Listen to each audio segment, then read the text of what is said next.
ఏంటి మీ ఊర్లో పచ్చి కొబ్బరిని ఇలా కూడా స్టోర్ చేసి పెట్టుకుంటారా? మా ఊరు సంగతి తెలియదు కానీ నేనైతే ఇలానే స్టోర్ చేసి పెట్టుకుంటాను. ఈ చిన్న విషయం తెలియక చాలా మంది పచ్చి కొబ్బరిని స్టోర్ చేయడానికి కింద మీద పడిపోతుంటారు. ఒకవేళ ఈ కొబ్బరిని ఎండు కొబ్బరిగా టర్న్ చేయాలనుకోండి, చిన్న చిన్న పీసెస్ గా కట్ చేసి ఎండలో ఎండబెడితే సరిపోతుంది అనమాట. కానీ అతి కష్టమైన పని ఏంటో తెలుసా? ఈ పచ్చి కొబ్బరిని ఫ్రెష్ గా స్టోర్ చేయమే. దానికి బెస్ట్ ఆప్షన్ ఏంటంటే డీప్ ఫ్రిడ్జ్ లో దాచి పెట్టుకోవడమే. ఇంత కొబ్బరిని ఎందుకు స్టోర్ చేసి పెట్టుకున్నానంటే కొబ్బరి లడ్డూలు చేద్దామని స్టోర్ చేసి పెట్టుకున్నాను. ముందు ఎప్పుడు నేను ఇంట్లో ట్రై చేయలేదు, కానీ తిన్నాను. మా అక్క చేస్తుంటే డైరెక్ట్గా చూశాను. ఒక్కటిని ట్రై చేయలేదన్నమాట. కాకపోతే కొంచెం భయం వేసింది. కొంచెం ఎక్కువ క్వాంటిటీతో చేస్తున్నామే, ఎక్కడైనా తప్పిపోతుందేమో, సరిగ్గా రాదేమో ఉండలు చుట్టడానికి అని భయపడ్డాను.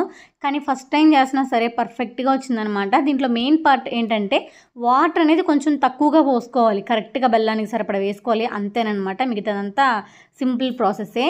నార్మల్గా బెల్లం కరిగిన తర్వాత అందులోకి మనం ఆల్రెడీ మిక్సీ పట్టుకున్న కొబ్బరిని వేసి అది బాగా గట్టిపడిన తర్వాత కొంచెం చిటికెడంత సాల్ట్, యాలకుల పౌడరు, అలాగే నెయ్యి వేసుకునేసి బాగా కలిపేసుకొని ఆ తర్వాత కొంచెం చల్లారాక ఉండలు పట్టేసుకోవడమే. ఇప్పుడు ఇంకా రాబోయే సీజన్ అంతా కూడా పండగ సీజనే కాబట్టి ఇంట్లో పచ్చి కొబ్బరి చాలానే ఉంటుంది. మీరు ఎవరన్నా ట్రై చేయాలనుకుంటే ఖచ్చితంగా ట్రై చేయండి. ఇది పిల్లలకి కానీ పెద్దలకి కానీ అందరికీ మంచిదే.